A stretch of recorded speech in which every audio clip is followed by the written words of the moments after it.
श्री रविशंकर प्रसाद,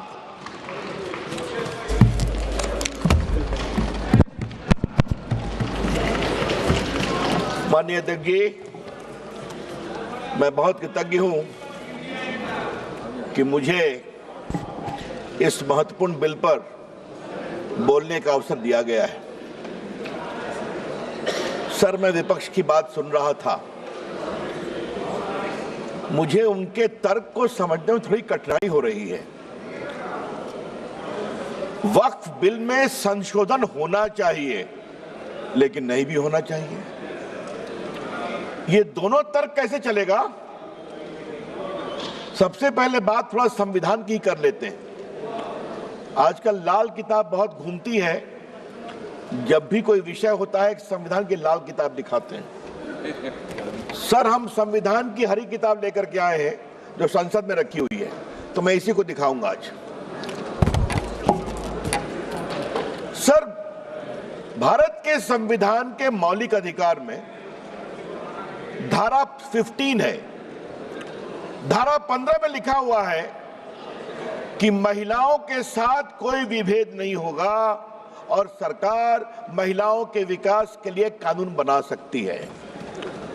तो अगर यह वक्फ बिल देश की खवातीनों के विकास के लिए, वक्फ में उनकी भूमिका के लिए यह कानून लाया जा रहा है, तो यह कानून गैर संवैधानिक कैसे हो गया भाई? सर, संविधान की धारा 15 में यह भी लिखा हुआ है कि सामाजिक रूप से पिछड़े वर्ग के लोगों के विकास के लिए सरकार कार्रवाई कर सकती है। यह सच्चाई है। Honorable member, please.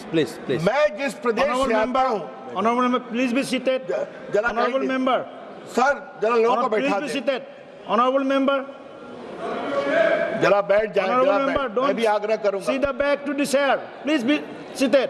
Venugopal Please ji, be जरा seated. मैं बोल रहा हूं, आप भी सुन लीजिए। Mister Venugopal, Yes. Mister Venugopal ji, I am speaking, kindly have some attention to me. बैठिए। सर, मैं ये कह रहा था कि मैं जिस प्रदेश बिहार से आता हूं, वहां बहुत सारे पिछड़े मुसलमान हैं। उत्तर प्रदेश में भी हैं, पसमंदा कहते हैं हम, कई कैटेगरी के हैं। उनको वक्फ के मैनेजमेंट में अवसर नहीं मिलता। और अगर संविधान की धारा 15 के आलोक में इस बिल में इस बात का प्रावधान किया जा रहा है कि पिछड़े मुसलमानों को भी वक्फ में जगह दी जाएगी, उनको जगह दी जाएगी, तो परेशानी क्यों है इनको? और सर, जहां तक सर सवाल है सर, मैं ये बताना चाहता हूं कि संविधान की दुहाई का जवाब मैं संविधान से ही दे रहा हूं। ये वक्फ में जो संशोधन हो रहा है वो मौलिक अधिकार की धारा 15 में उसकी अनुमति मिलती है। अब सर, धारा 25 की बात की गई। सर, अब हमारे विपक्ष के उपनेता को मैं सुन रहा था, आपने धारा 25 का जिक्र किया, तो धारा 25 का क्लॉज 2 भी पढ़ लीजिए मेरे साथ। सर, मैं आपके सामने पढ़ना चाहता हूं। Nothing in this article shall affect the operation of any existing law or prevent the state from making any law regulating or restricting any economic, financial, political or other sector activity which may be associated with the religious practice। तो अगर वक्फ की जमीन बर्बाद हो रही है, अगर वक्फ की जमीन लूटी जा रही है, अगर वक्फ की जमीन हड़पी जा रही है, तो संविधान की धारा 25 ये अधिकार देता है कि कानून बन सकता है। तो कृपया करके कोई, अगर आप धारा संविधान की कोट करते हैं तो पूरी की पूरी कोट करें। सर, मैं प्रावधानों पे आने के पहले एक और बुनियादी बात उठाना चाहता हूं। वक्फ के माने क्या है सर? माननीय मंत्री जी ने विस्तार से बताया है। Waqf is not a religious body. Waqf is just a statutory body. वो कोई धार्मिक संस्था नहीं है, वो सिर्फ एक वैधानिक संस्था है। सर, दूसरा सवाल आएगा सर, अच्छा, आप अपने पारी का इंतजार करिए ना। You are a very eloquent speaker, I know, wait for your turn.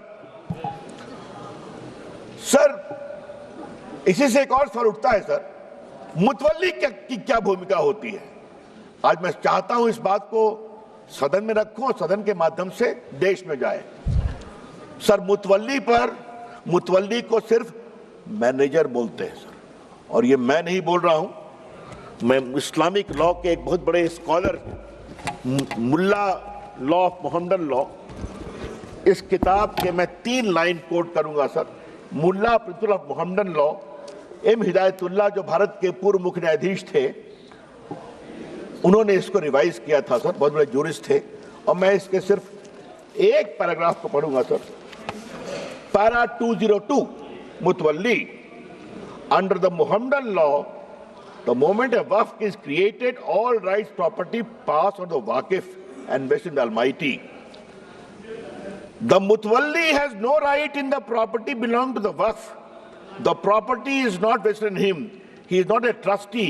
He is merely a superintendent or a manager. तो मुतवल्ली साहब ये 8 लाख की प्रॉपर्टी के खाली मैनेजर हैं, और क्या हो रहा है? तो क्या सरकार खामोश है? अगर वक्फ देने वाले की प्रॉपर्टी लूटी जा रही है तो क्या खामोशी चलेगी सर? ये तो नहीं चलेगी।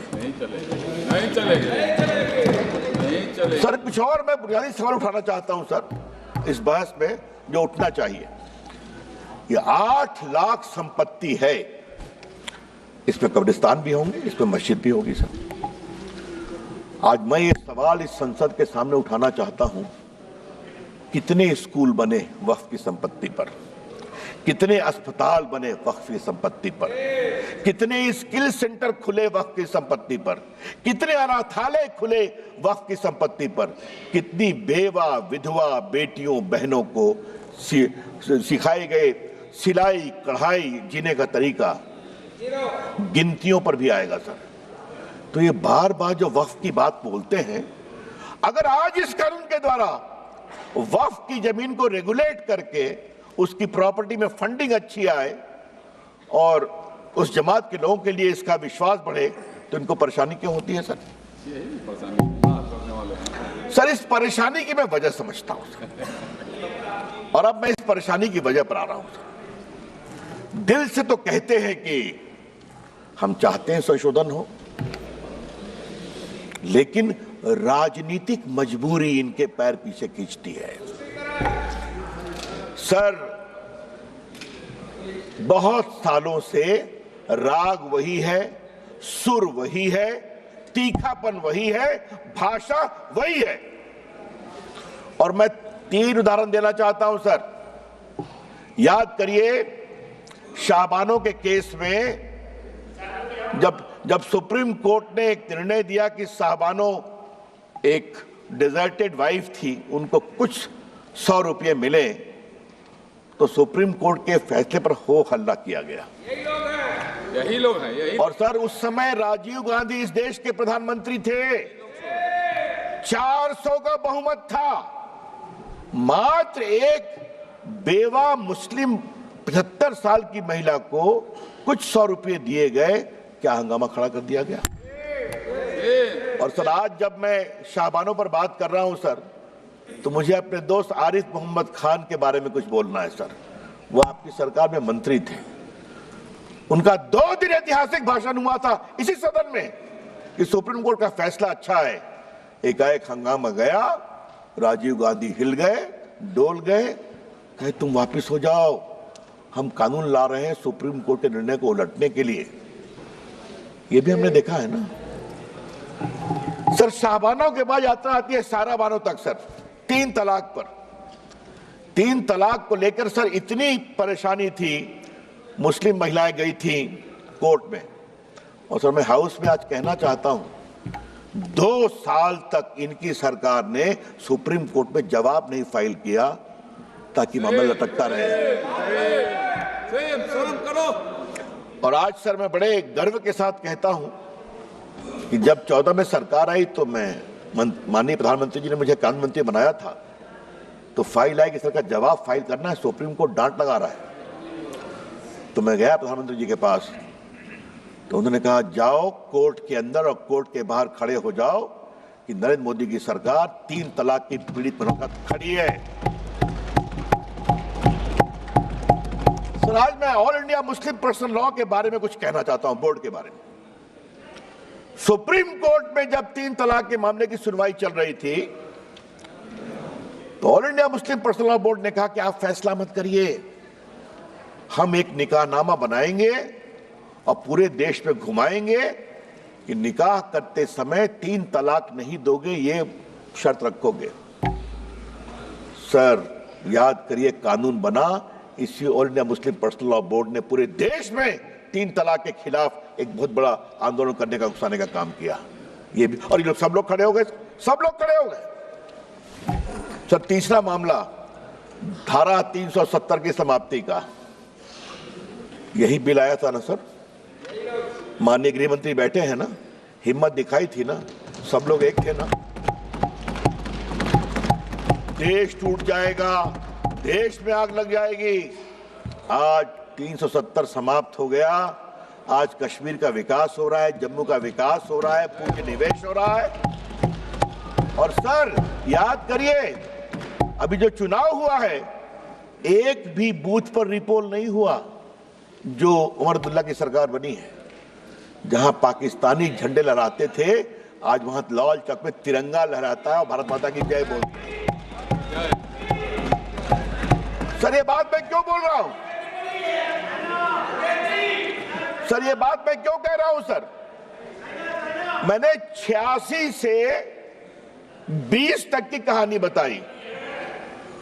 स्वर वही है, सुर वही है, तलखी वही है, चाहे संशोधन लाओ वक्फ में, चाहे लाओ 370 में। तो हम ये भी कहना चाहते हैं कि अब ये नहीं चलेगा, और बड़ी जिम्मेदारी से कहना चाहता हूं। सर, एक सवाल उठाने की इच्छा होती है, वोट बैंक के लिए देश कहां तक जाएगा? क्यों जाना चाहिए? सर, आप याद करिए, मैं कहना चाहता हूं, सीए पर क्या क्या तूफान खड़ा किया गया। आप जो बाहर से हिंदू थे, सिख थे, क्रिश्चियन थे, उनको भारत लाया गया, उसका कोई असर हिंदुस्तान के मुसलमानों पर नहीं था, फिर भी तूफान खड़ा किया गया। और आज फिर खड़ा करने की कोशिश की जा रही है। सर, अच्छा जरा शांत, अच्छा जरा आप शांत। अरे धर्मेंद्र जी, कभी तो हमको सुन लिया कीजिए। अखिलेश जी सुनते हैं, आप नहीं सुनते, यही समस्या है। सुनिए सर, इससे जुड़ा एक और बड़ा सवाल है सर, और वो सवाल मैं उठाना चाहता हूं। मुस्लिम जमात इस देश के लोग हैं, जितना हिंदुओं का उतना आपका है, कोई शक नहीं है। लेकिन मुस्लिम जमात के आदर्श कौन होंगे? क्या मुस्लिम जमात के आदर्श वोटों की दलाली करने वाले, सौदागरी करने वाले होंगे? अगर ये है तो ये देश को स्वीकार नहीं होगा। हम बहुत विनम्रता से कहना चाहते हैं, मुस्लिम समाज के आदर्श होंगे मौलाना अबुल कलाम आजाद, डॉक्टर APJ कलाम, अब्दुल हमीद, अशफाकुल्लाह खान, रसखान, कबीर, मलिक मोहम्मद जायसी। जब मोहम्मद शमी फास्ट बॉलिंग करके आउट करता है, पूरा देश ताली बजाता है। और जब सानिया मिर्जा टेनिस में भारत का नाम ऊंचा करती है, हम सभी खुश होते हैं। ये तय करना पड़ेगा। हमें लगा था कि 25-30 साल के बाद वोटों की सौदागरी कुछ बंद होगी, लेकिन अभी तक बंद नहीं है। कभी तो आप लोग निकलिए उससे बाहर। ये देश बदल रहा है और उनकी संख्या देख रहे हैं। कांग्रेस कहां थी, कहां चली आई? अखिलेश जी, देखिए आप। और सर, एक बात और मैं आज बताना जरूरी है सदन के स्मृति के लिए। राजीव गांधी को 400 सीट मिली, शाहबानों में वो इन लोगों के सामने झुके। उसके बाद आज तक कांग्रेस को बहुमत नहीं मिला। याद करिए आप, देश की हवा कहां बह रही है, समझिए अखिलेश बाबू। और हमको आप इतना आलोचना करते हैं, नरेंद्र मोदी जी को एक बार पूर्ण बहुमत मिला, दूसरी बार पूर्ण बहुमत मिला।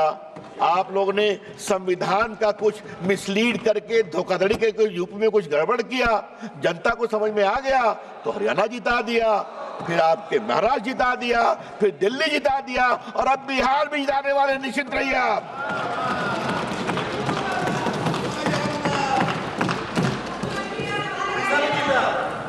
वो तो पहले जीत गए थे।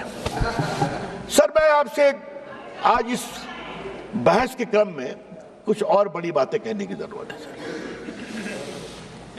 ये जो 13 का कानून, सॉरी, बार बार कहा जा रहा है कि अच्छा लगा मुझे उपनेता ने, कांग्रेस ने कुछ कहा कि बदलाव पहले भी हुए हैं।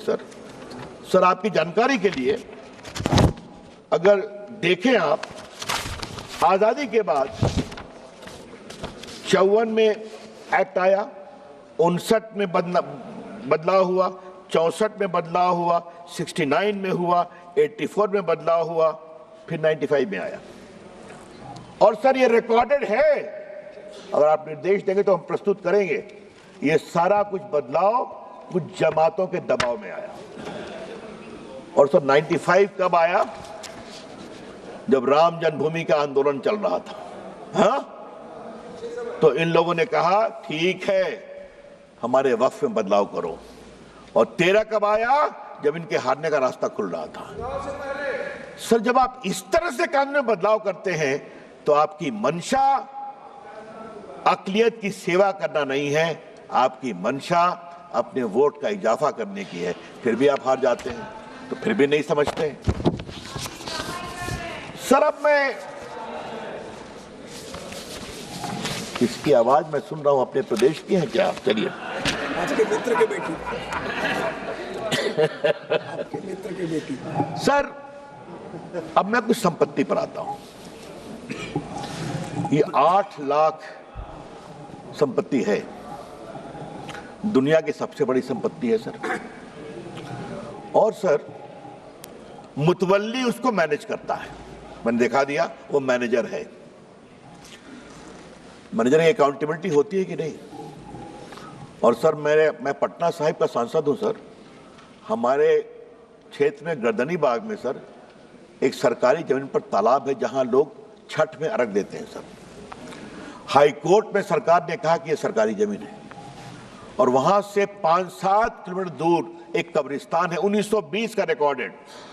कुछ लोग कहते हैं ये हमारा वक्फ है, हर बार छठ में खड़े हो जाते हैं। फतवा में यही काम किया। अभी तो सर अभी तो 113 बात की गई दिल्ली की, मैं सुन रहा था, उन्होंने कहा ये जो फोर्ट विलियम है ना कलकत्ता में सेना का कमांड, वो भी हमारा वक्फ है। अब आगे तो कहेंगे कि पूरा हिंदुस्तान वक्फ है, क्योंकि हमारे यहाँ तो हमारे सम्राट हुए थे। क्या देश ऐसे ही चलेगा क्या? चल रहा। अरे प्रयागराज में बोला, भोपाल में बोला, कहां नहीं बोला, मुंबई में बोला, जहां चले जाइए। सर ये देश ऐसे नहीं चलेगा।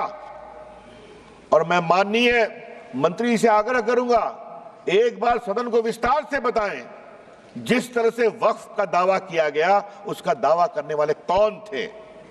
और थोड़ा गहराई में जाएंगे, हम लोग भी देश घूमते हैं, तो मैनेजर साहब की बिल्डर से सांठगांठ हो गई और वहां पर बिल्डिंग खड़ी हो जाती है। ये सच्चाई नहीं है क्या? वक्फ इसके लिए नहीं होता है। इसलिए ये पूरा बदलाव सर जरूरी है सर।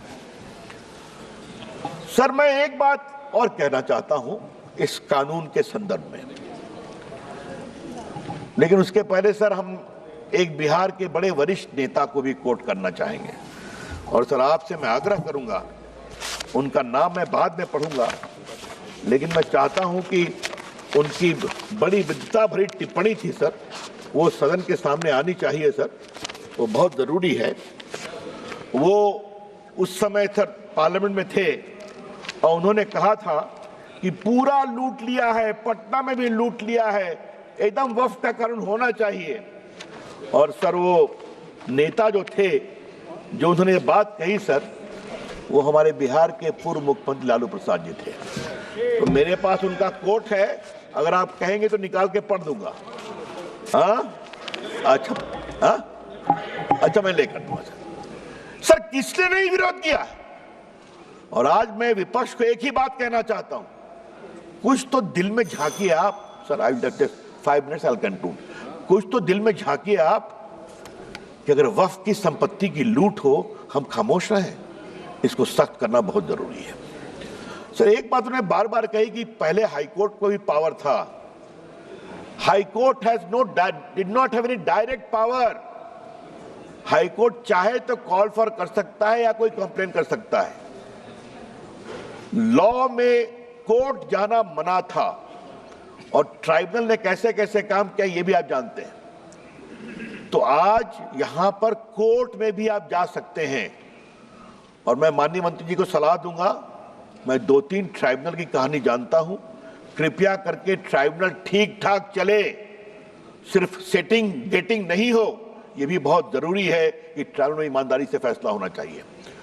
सर मैं आपसे इसलिए कहता हूं कि जो बार बार आज कह रहे हैं, मैं इनसे एक सवाल पूछूंगा, मैं चाहूंगा कांग्रेस के भी जवाब दे इसको। आज क्रिश्चियन समाज क्यों दुखित है कि वो चाहते हैं वक्फ में बदलाव हो? पूरे भारत के क्रिश्चियन समाज, केरला के क्रिश्चियन समाज, the Christian community and the churches are very very disturb by the encroachment of their property under the garb of waqf. तो उनको लगता है बदलाव जरूरी है। अखिलेश जी आपको भी कभी सोचना ही पड़ेगा, कभी आपको भी सोचना ही पड़ेगा। हा? जिस तरह चल रहा है, उत्तर प्रदेश में भी बहुत से क्रिश्चियंस हैं आपके लखनऊ के आसपास, मालूम है ना आपको? अच्छा चलिए सर, 2-3 बिंदु बस देके अपनी मैं बात समाप्त करूंगा सर। नंबर 1, आप इस बिल का विरोध करते हैं तो क्यों करते हैं? इसका जवाब नहीं दे रहे। और मैं चाहूंगा सब लोग मेरी बात पर जवाब दें कि आपको इस बिल से क्या परेशानी है। नंबर 2, क्या आप चाहते हैं कि वक्फ की प्रॉपर्टी हड़पने, लूटने, दलाली, बिचौलियों के बीच में रहे या गरीबों के लिए काम में आए, पसमंदा मुसलमानों के लिए काम में आए, बेटियों के लिए काम में आए? ये उसके लिए रास्ता खोलता है। और सर तीसरी बात, इस बिल में बड़े बड़े नामी गिरामी मेंबरान पार्लियामेंट, जूरिस्ट, रिटायर्ड जजेस, महिलाएं, सिविल सोसाइटी सब आके देखने वाली हैं। तो आपको शर्मिंदगी किस बात की है? सर एक बात मैं विनम्रता से कहूं, परेशानी किस बात की है? मैनेजर साहब के ऊपर कंट्रोल नहीं होना चाहिए, मुतवल्ली के ऊपर कंट्रोल नहीं होना चाहिए। तो ये नरेंद्र मोदी जी की सरकार है। इसी all India personal law board ने क्या कहा अभी,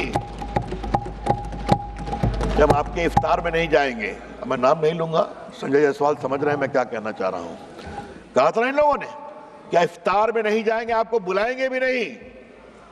तो मैं उनसे बड़ी विनम्रता से कहूंगा, आपके वो दिन लट गए जब आप वीटो लगाते थे। ये नरेंद्र मोदी जी की सरकार है, विकास के लिए हर काम करेगी। और बस सर एक अंतिम बात कह के अपनी बात समाप्त कर रहा हूं, बस एक पॉइंट। हमारे ऊपर इन्होंने बहुत आरोप लगाया, एक लगाते हारते जा रहे हैं, फिर भी भाषा वही है। लेकिन सर मैं एक बात कहूं, अगर नरेंद्र मोदी की सरकार कहती है सबका साथ, सबका विकास, सबका प्रयास, तो ये बात को हमें गर्व है। अगर गैस दिया तो क्या हिंदू मुसलमान में कोई फर्क किया? अगर शौचालय बनाया तो कहा हिंदू मुसलमान ने फर्क करना है? अगर सड़कें बनी तो क्या ये कहा कि मुस्लिम गांव से सड़क नहीं जाएगी? वोट दो या न दो, हम जब सत्ता में हैं तो पूरे हिंदुस्तान को एक नजर से देखेंगे। सर जिस प्रदेश से हम आते हैं, जहां से गिरिराज जी भी आते हैं, वहां एक बहुत बड़ा चलता है मामला सर, इन्ने सड़क मत बनाही, यहाँ वोट ना मिल रही है ना? ये हम नहीं करते, हम सबको एक नजर देखते हैं, वोट दो या न दो। इसलिए कभी कभी आप कुछ तो हमसे सीखिए, ये देश के हित में है सर। मैं मोदी जी का अभिनंदन करता हूं, मंत्री जी का अभिनंदन करता हूं, गृह मंत्री जी का अभिनंदन करता हूं। हम ये बदलेंगे देश के लिए, अक़लियत के लिए, ख़वातीनों के लिए। बहुत बहुत धन्यवाद।